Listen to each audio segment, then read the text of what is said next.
E vamos iniciar as intervenções com a coordenadora do Bloco de Esquerda, Mariana Mortágua.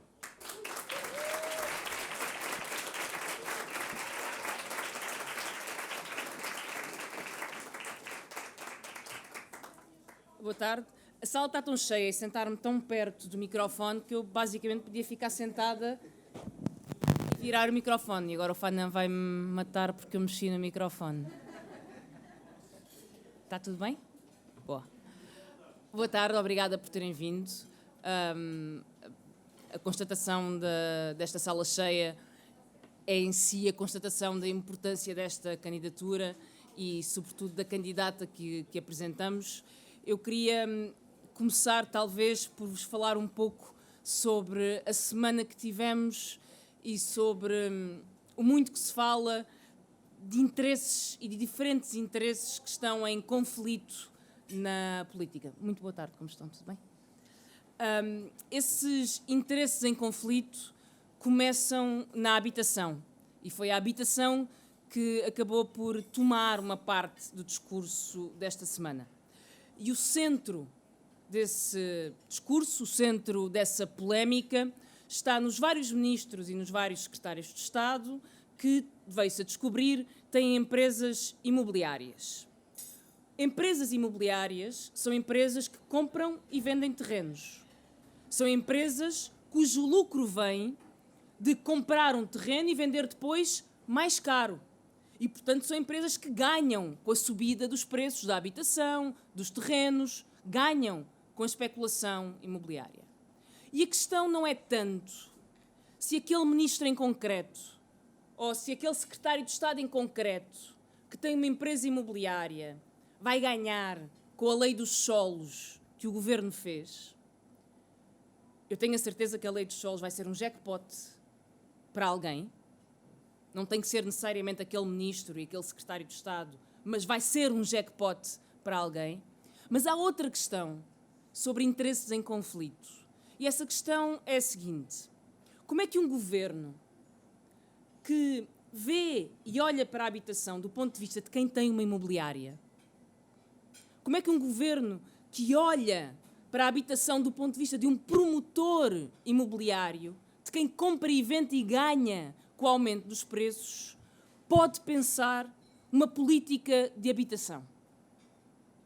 Como é que um governo que vê o mundo a partir de si próprio, da sua experiência, dos seus interesses, da sua carteira, do mundo dos negócios em que vive e dos advogados influentes em que vive e das empresas de imobiliário em que vive, como é que este governo pode olhar para Portugal e trazer respostas para o povo, para as pessoas comuns, que não são as pessoas que estão no governo, que não são as pessoas que têm empresas imobiliárias e empresas de especulação imobiliária? E talvez quando nós olhamos para isto e vemos este problema à luz das participações imobiliárias do governo, compreendemos porque é que o governo entende que resolve o problema da habitação, ou pelo menos diz que resolve, baixando o IMT ou isentando o IMT das casas. E dizia a ministra na altura: nós isentamos o IMT e uma casa de 200 mil euros traz uma poupança de 5 mil euros. Vejam só. Duas perguntas. Primeiro, onde é que há casas nas grandes cidades a 200 mil euros?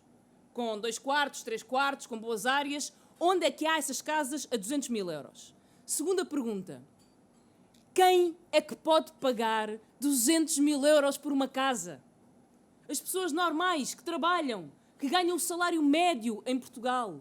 Quem é que pode pagar 200 mil euros por uma casa para ter a tal poupança dos 5 mil que a ministra dizia que ia resolver o problema da habitação? E quem fala disto fala do IRS jovem, que é uma medida para quem ganha muito, que beneficia os jovens que ganham 5 mil euros por mês. Quais são os jovens que ganham 5 mil euros por mês? Quais são os jovens que ganham 4 mil euros por mês? Quantos ganham 3 mil euros por mês? Quantos ganham 2 mil euros por mês? Quantos jovens em Portugal? Um governo que olha para o país a partir dos seus olhos e da sua experiência de privilégio nunca será capaz de entender o país.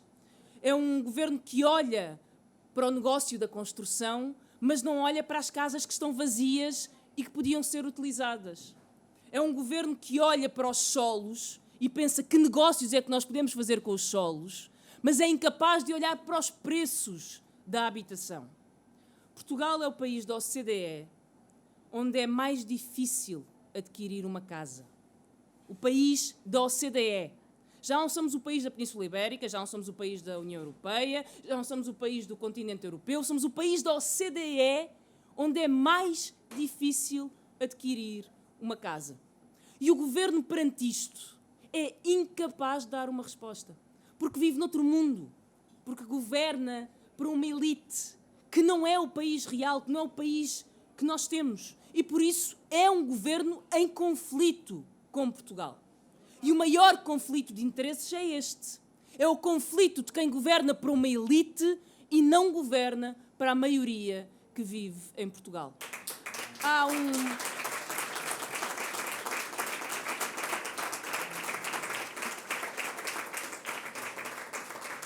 um país de verdade a quem o governo não responde.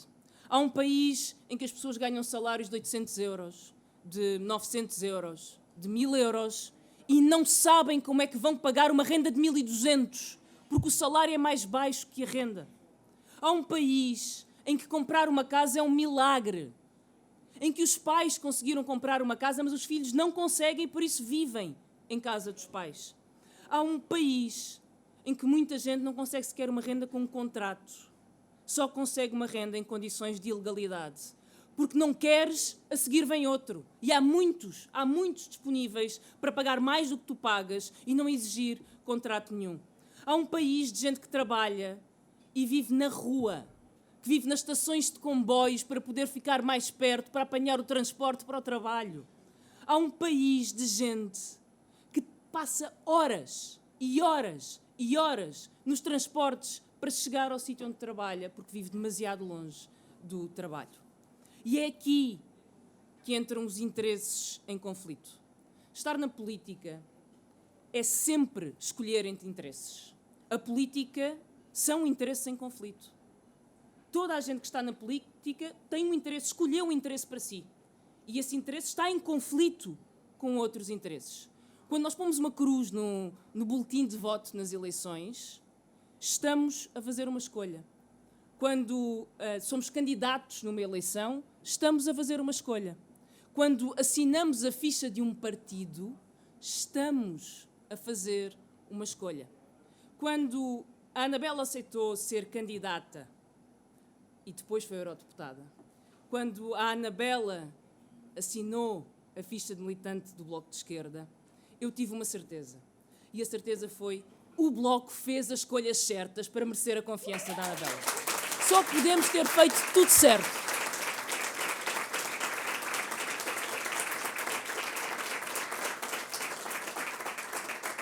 E a confiança da Anabela é a maior declaração de interesses do Bloco de Esquerda. Estamos do lado de quem não consegue pagar a renda com o seu salário e é por isso que queremos tetos às rendas, limites às rendas. As rendas não podem ser mais que os salários que se praticam no país. Não podemos ter casas de país ricos e salários de país pobre. É preciso escolher tetos às rendas. É preciso escolher que quem não tem um contrato de arrendamento ou tem um contrato ilegal possa denunciar esse contrato e ser protegido nisso. Se o senhorio não te quer dar um contrato de arrendamento, denuncia, o senhorio vais ter direito a um contrato por 5 anos a uma renda controlada. Porque é isso que é justo, é isso que é certo. Quem precisa de casa, é preciso escolher. E escolher quer dizer dar uso às casas vazias, às casas que os fundos imobiliários têm fechadas só para poder especular, para poder ganhar mais e mais e mais. É preciso transformar em casas os projetos que querem fazer hotéis. Não precisamos de mais hotéis. É preciso regular o alojamento local, a pensar na vida das pessoas, nas casas onde as pessoas têm de viver para ir trabalhar. Nós fizemos uma escolha. Fazemos uma escolha todos os dias, cada vez que falamos, cada vez que votamos, cada vez que apresentamos uma proposta, cada vez que nos candidatamos a um cargo. E nós escolhemos representar um país que trabalha. Escolhemos representar uma maioria que sofre e que merece ter uma vida boa. É essa a nossa escolha, poder dar uma vida boa a toda a gente que trabalha. Vejam como é diferente a forma como o governo faz as suas escolhas. O primeiro-ministro foi ao Brasil dizer que Portugal precisa de imigrantes para construir casas. Há um primeiro problema, que é o primeiro-ministro sentir-se e achar-se na arrogância de poder escolher a dedo quais são os imigrantes que deseja e que não deseja. Só quer aqueles que falam português, só quer aqueles que vêm construir casas. Mas há um segundo problema.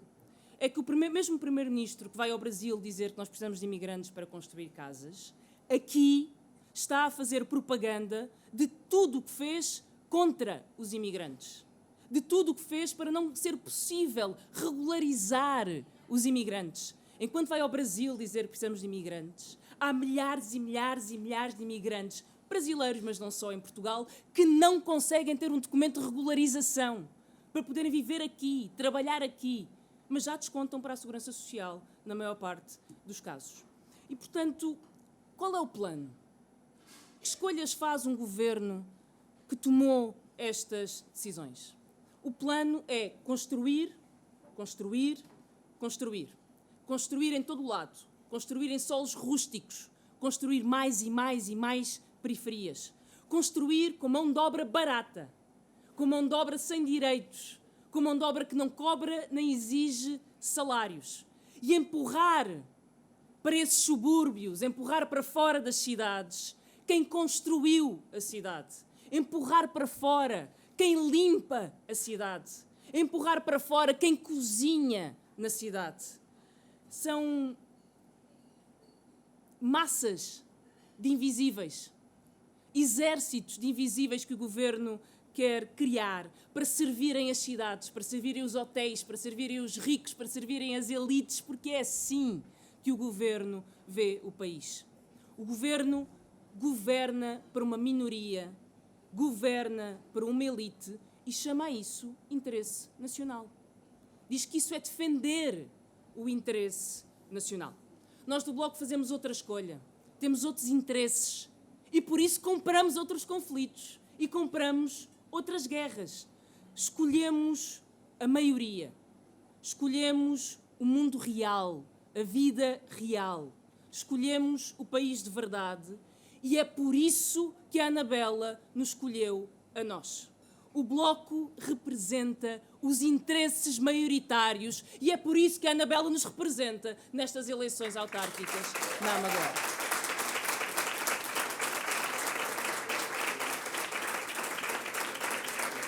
A Anabela não é ainda vereadora, mas ela representa a Amadora. Ela representa estas pessoas, ela representa este território. Ela faz a luta que muitos vereadores que o são não fazem neste momento. Vai ter com as pessoas, está a unir as pessoas, a construir, a fazer trabalho todos os dias com elas. Está a fazer trabalho com quem limpa as cidades dos ricos, com quem se levanta às 5 da manhã e apanha um comboio lotado para ir até Lisboa fazer a limpeza da Assembleia da República, das grandes empresas, dos grandes escritórios, dos escritórios onde o governo decide quem é que pode ter casa e quem é que não pode ter casa. É a Anabela que luta e organiza os imigrantes que vão construir as casas que o governo tanto quer em solos rústicos. É ela que trabalha com todos os trabalhadores que querem uma casa e não conseguem e que está nas lutas da habitação.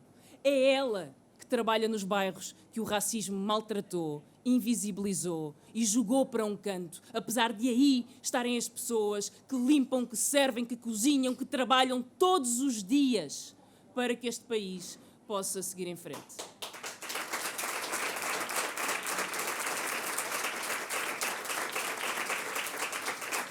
E por isso,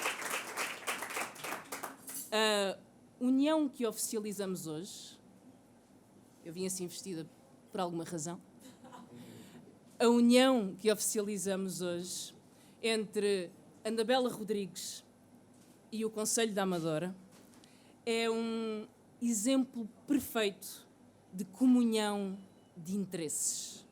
O interesse da Anabela é o interesse de quem vive nesta cidade. E por isso também só vos deixo uma tarefa, além de mudar o mundo, é óbvio. Vamos eleger a Anabela Rodrigues como vereadora da Amadora. Vamos elegê-la!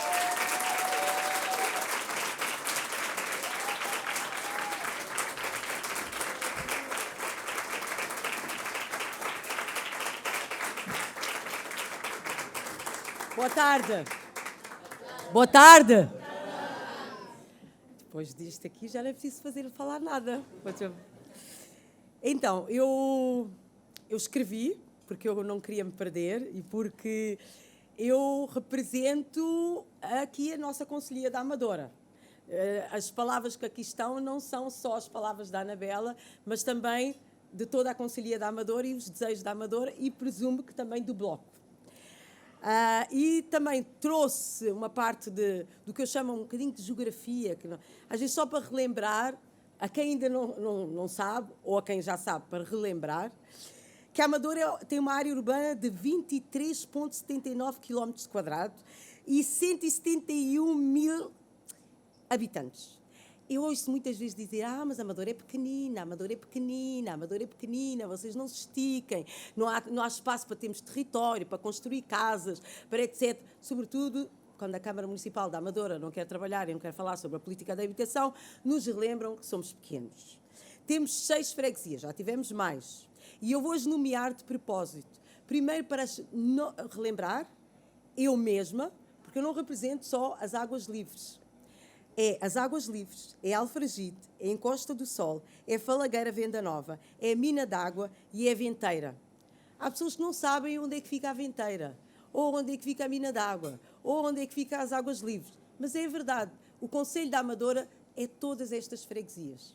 E é importante que saibamos também que somos, enquanto amadorenses, todas estas freguesias. Dizem que ela está limitada por Odivelas, por Oeiras, por Lisboa e por Sintra. Espante-se, há poucos que podem dizer isto. E é por isso que este pedaço de terra pequeno é apetecível.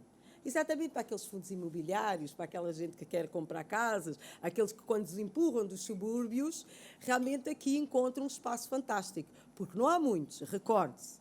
Oeiras, rica. Lisboa, rica. Odivelas, também não é má. Sintra, património. Isto diz-nos a importância que nós temos dessa pequena cidade. É deste município que eu vos falo. Um pequeno território que gostaríamos que fosse uma unidade. Porque este é o tema que eu achei que era importante escolher. A unidade na Amadora, na diversidade, tem que ser uma força. Porque realmente nós não somos iguais na Amadora. Eu disse-vos, somos 6 freguesias totalmente diferentes, uma das outras. Mas ela deve ser uma unidade. A nossa cidade é também a nossa zona. E ela deve ser também a nossa zona de conforto.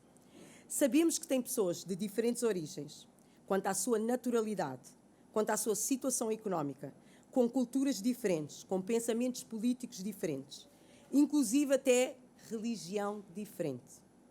Mas isso não deveria significar que somos uma Amadora dividida, uma Amadora de uns e não de outros. Somos a Amadora com tudo isto. E é porque eu gosto da Amadora. Eu sou da Amadora. E eu gosto da Amadora. É por isso que estou aqui à vossa frente. É porque eu acredito na força desta Amadora desde o momento em que eu nasci nesta Amadora. Eu faço parte daqueles bairros que muitos deles já não existem. Mas que realmente a resiliência que aprendemos nestes bairros é o que me permite aceitar este convite de ser candidata à Câmara Municipal da Amadora. Venho-vos falar de uma Amadora visível e invisível. Da Amadora que foi, da Amadora que já não é, mas também das nossas propostas da que a Amadora poderia ser. Eu sou do terreno e vou-vos pedir que, em conjunto comigo, partilhem uma experiência pessoal e familiar de sair à rua entre as 4 da manhã, porque há muita gente que sai às 4 da manhã e às 7 da manhã. Nas zonas de transportes, nos centros de saúde, nos locais de apoio a imigrantes. Nessa ida à rua irão ver centenas de mulheres migrantes e racializadas que saem para trabalhar nas limpezas. Irão ver centenas de homens que saem para construir em Lisboa. Mas também vemos pessoas que tentam ter uma senha para ter acesso à saúde, aos serviços públicos. Essas pessoas sabem bem e já sentiram na pele o frio da madrugada, a desconsideração pelas suas tarefas, por serem de um tom de melanina diferente, por serem pobres. Vão perceber que dentro da cidade da Amadora a circulação dos transportes nesses horários não é fácil. É resídua, às vezes não existente. A partir das 7 em diante vão continuar a ver o vai e vem de pessoas, mostrando que é uma cidade vibrante, com potencial em cada esquina. O centro desta Amadora, aqui perto de nós, dividido por linhas de uma estação de comboio, são também uma metáfora desta divisão de pessoas que, apesar de diferentes, poderiam ter um pensamento que não há muros invisíveis. Que quem governa a Amadora está a pensar em melhorar as suas vidas, de todos que aqui vivem e que aqui trabalham, não de alguns.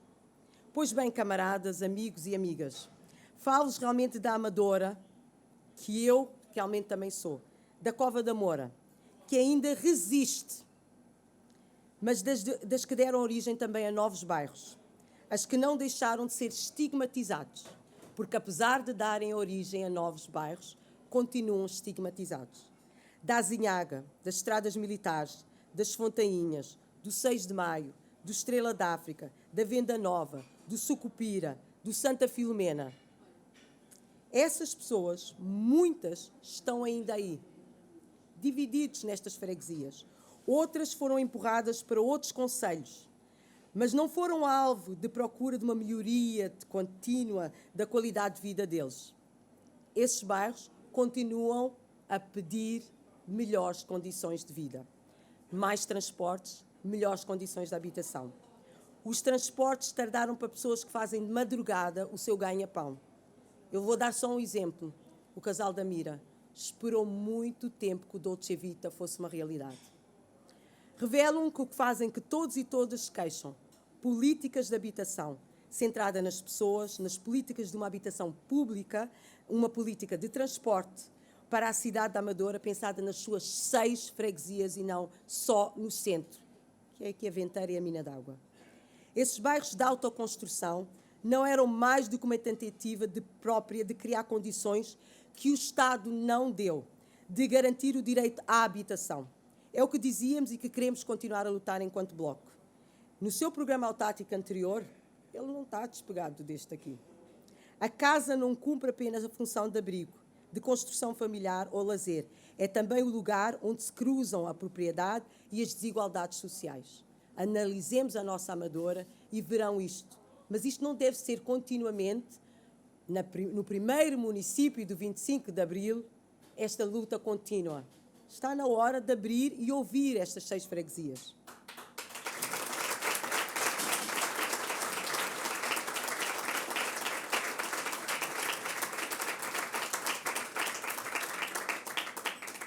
Hoje, nesta sala, temos gentes da Amadora.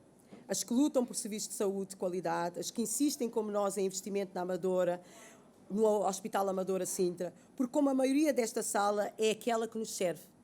Se calhar, algumas das pessoas que estão aqui até nasceram no Hospital Amadora da Sintra, ou tiveram filhos que nasceram no Hospital da Amadora da Sintra. Mas toda a gente teve que ir ao Hospital Amadora da Sintra. É o nosso único hospital.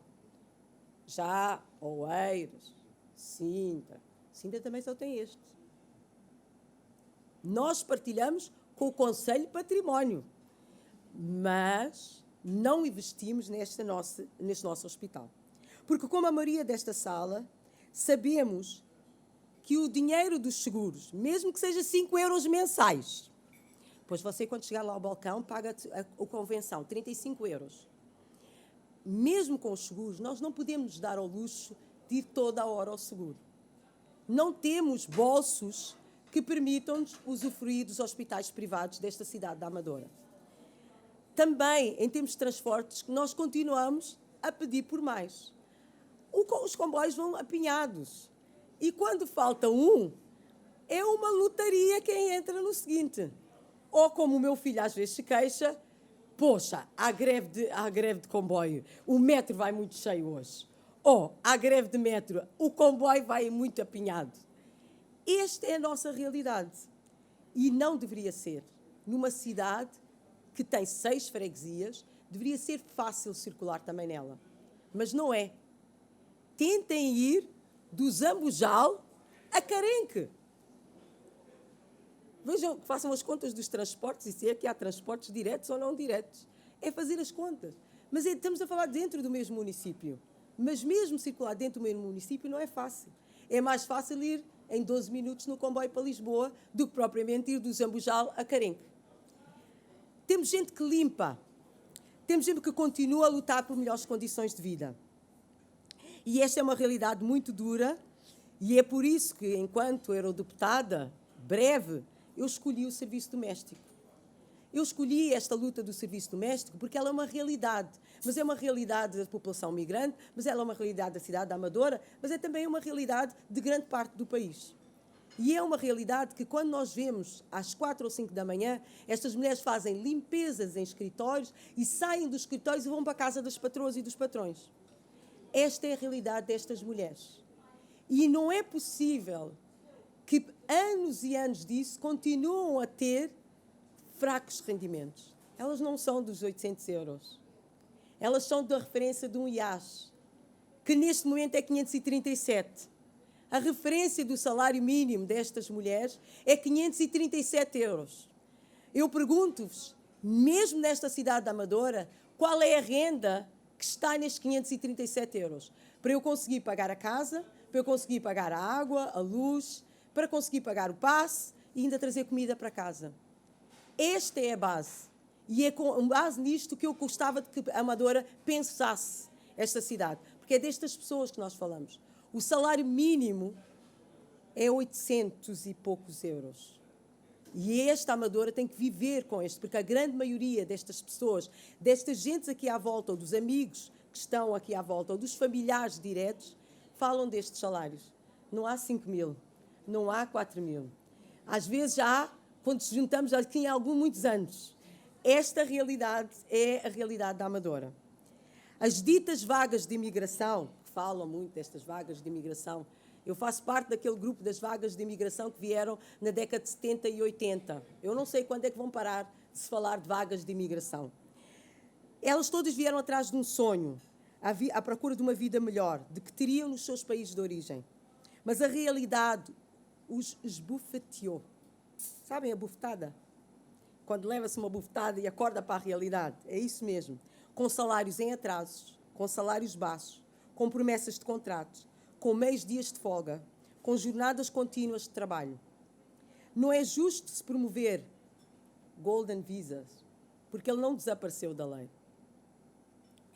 Ou promover residentes nómadas, enquanto se perpetua serviços não preparados para os acolher, para alimentar ensejos políticos, para manter nas estruturas os imigrantes sempre na moda de baixo, como necessitados e como subservientes. Como mediadora cultural, este é o que diz que é a minha profissão. Já fui eurodeputada, já tive um recibo profissional. Como mediadora, eu trabalho ou faço parte de uma organização que eu tenho um orgulho, que é a Solidariedade Imigrante. É um espelho da diversidade deste país. Pude atender pessoas de mais de 90 nacionalidades, de diferentes, e pude escutar, apoiar e, acima de tudo, lutar com eles por leis mais amigas dos trabalhadores migrantes e das suas famílias.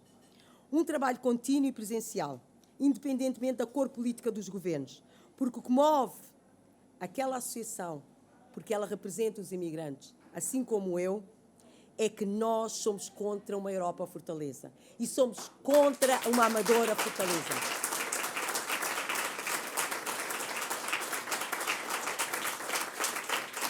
A Amadora é uma cidade destas pessoas também. A Amadora deve abraçar a resiliência que os e que as imigrantes têm. Algumas destas mulheres do serviço doméstico que estão aqui sentadas, elas sofreram o frio e algumas delas ainda sofrem o frio da madrugada. mas acordam e vão no dia seguinte com um sorriso nos lábios trabalhar. Muitas delas com orgulho da profissão que fazem. E isto devia nos ensinar que é na unidade da diferença que temos força. Os estrangeiros e apátridas, e eu estou-vos a ler a Constituição, que se encontram ou residam em Portugal, gozam dos direitos e estão sujeitos aos deveres do cidadão português. E por isso é que hoje de manhã, antes deste almoço fantástico, que de certeza deve ser, nós resolvemos distribuir alguns flyers, porque no dia 1 de março, na sede aqui do Bloco, nós vamos começar aquela que é a campanha Aqui Vivo, Aqui Voto. Porque mesmo aqueles imigrantes que ainda não votam, o caminho é que todos e todos que sejam imigrantes, que vivam num determinado município, devam contribuir na mesma circunstância que o nacional para melhorar a sua cidade.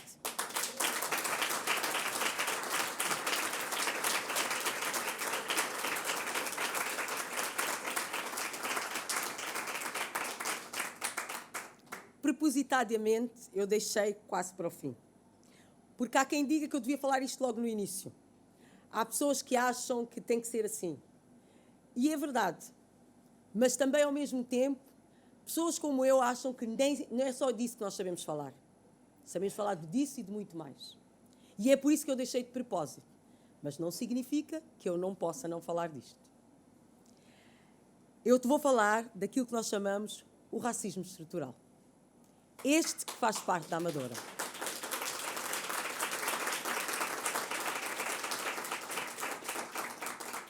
Ele é estrutural. A Amadora é só um sintoma daquilo que é todo o país. Daquilo que nós não vemos. Daquilo que nós não queremos ver e sentir.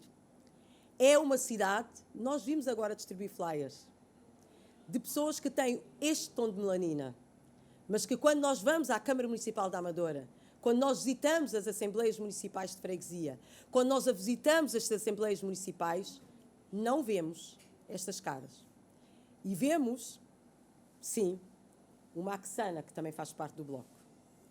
A Axana, que tem o mesmo tom de melanina do que eu, não deveria ser a única pessoa a representar o município da Amadora. Não deveria ser a única pessoa numa cidade marcada por uma comunidade negra, por uma comunidade de etnia cigana, por uma comunidade de migrantes e que não estivesse representado numa Assembleia de Freguesia, numa Assembleia Municipal e nem na Câmara. Elas são parte desta cidade, constroem esta cidade, devem estar nesta cidade.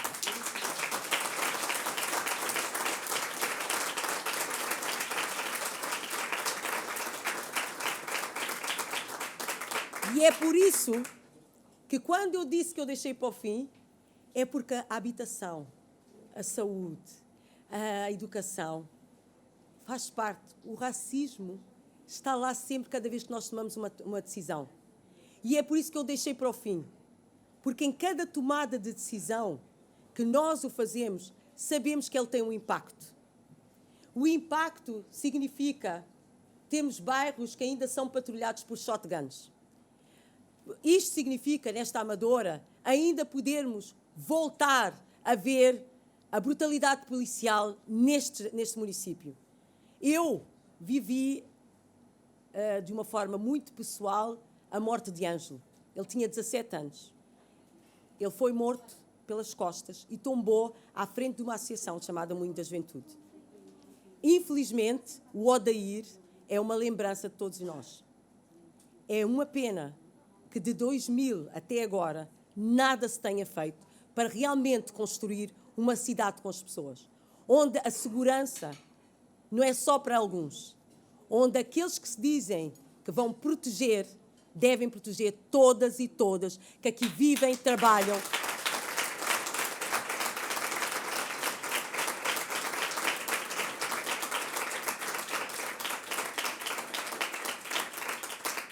E que, para que fique ciente, eu não estou contra a polícia, mas eu estou contra qualquer polícia racista que perpetua estigmatização.